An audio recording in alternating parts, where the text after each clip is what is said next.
Welcome back to Hampton Lake Homestead. Today I'm going to be canning some of the Louisiana Purple Pole Beans that I've been picking. I've got them soaking right now, and so while they're getting washed off, I'm going to get started with the rest of the steps so that when I finish washing them, everything will be ready to go. So let's get started.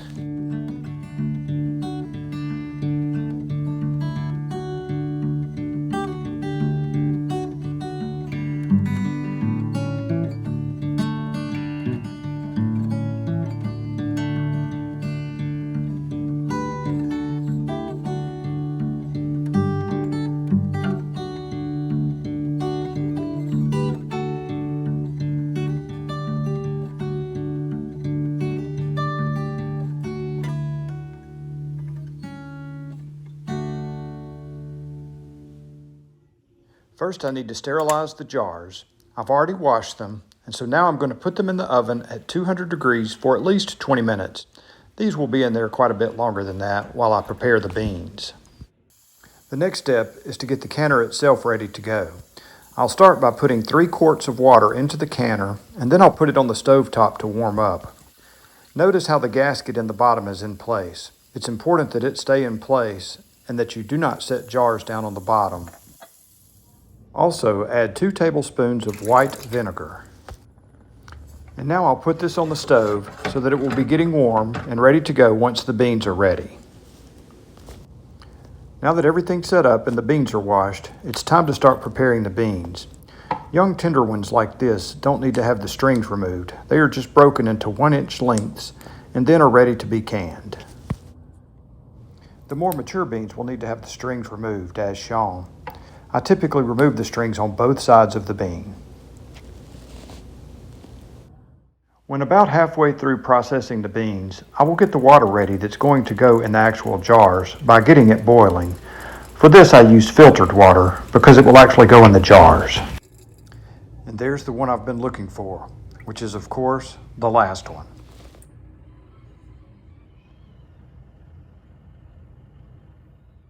Add a half a teaspoon of salt to pint-sized jars. Most canners come with these funnels, and so I use it to pack beans down into the jars.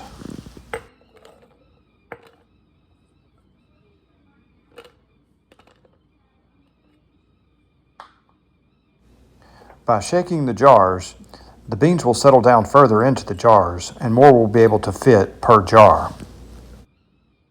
These spatulas also come with the canners and can also be used to push the beans further down into the jar.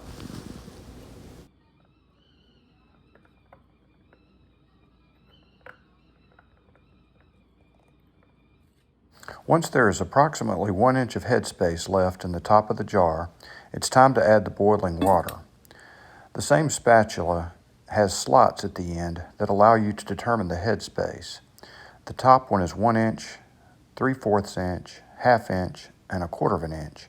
And so by placing those slots on the edge of the jar, the amount of headspace can be determined. String beans call for a headspace of 1 inch, and so by using the spatula as a measure, I will pour to a 1 inch headspace.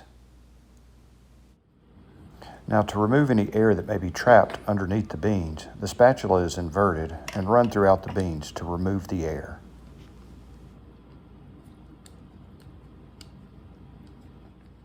And then a final packing is done so that the jar is now ready for lids. I've intentionally put the camera right next to this jar in order to show a process that happens with these purple beans when they start cooking. They actually turn from purple to green. The purple that is in these beans comes from a pigment called anthocyanins, which is an antioxidant found in the food and has numerous health benefits. It's the same antioxidant that is found in blueberries, and it's also seen in red and blue fruits and vegetables as well. For this reason, I often eat these purple beans raw so as to get the benefit of the anthocyanins that is removed by cooking.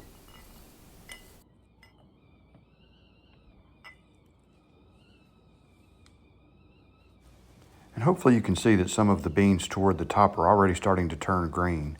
Before I'm done, they will all be completely green and no purple color will be left at all.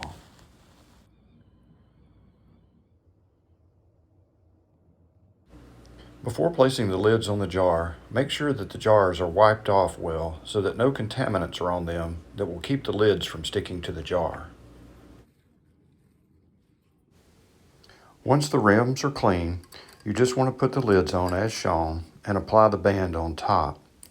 The bands are just tightened to about the tightness that you can get with your fingers. You don't want them too tight.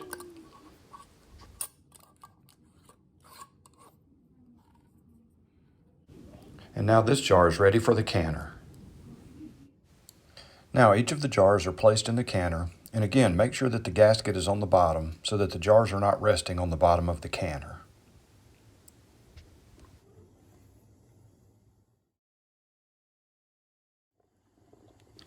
Now one of the most important safety steps prior to putting on the lid is to hold the lid up to the light and make sure that light can be seen through the opening in the top. This ensures that steam can escape and pressure can be released as it heats. Once the lid is in place, you want to watch for a steady stream of steam to come up through the opening. Once there is a steady stream, set a timer for 10 minutes and allow it to steam for 10 minutes before doing anything else. And following the recipe that comes with my canner, string beans are supposed to be canned at 10 pounds of pressure for 20 minutes. The amount of pressure is determined by which of these weights are applied to the top. The initial one is 5, and each ring are an additional 5 pounds. So for 10 pounds, I will apply the top plus 1 ring, which is 10 pounds. During this 10 minutes, the heat often has to be adjusted so that the plunger in the back does not rise during this step. Right now, it's getting a little hot, so I'm going to turn the heat down just a tad.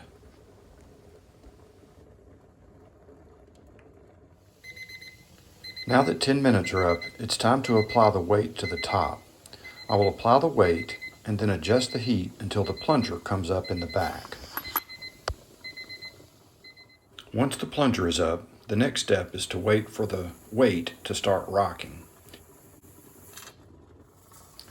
Once the weight starts rocking, I will then set my timer for 20 minutes and let it cook as is for 20 minutes. You do want to keep an eye on it and adjust the heat so that there is a gentle rocking motion throughout this entire process.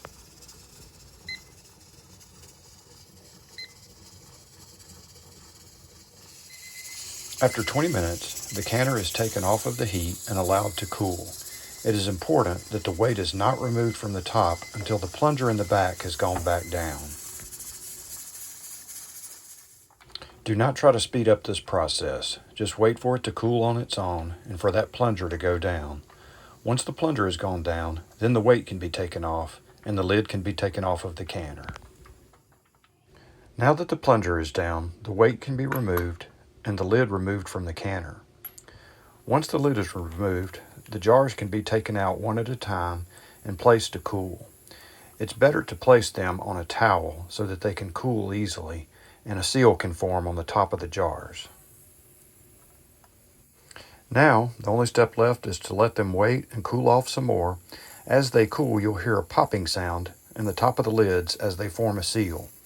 You notice that they are still boiling, so it will be a while before those seals actually form. Once the jars are cooled, the lids need to be checked to make sure that they are sealed. Any that aren't sealed need to be put in the refrigerator. Now that they're done, they're ready to be stored. Well, that's all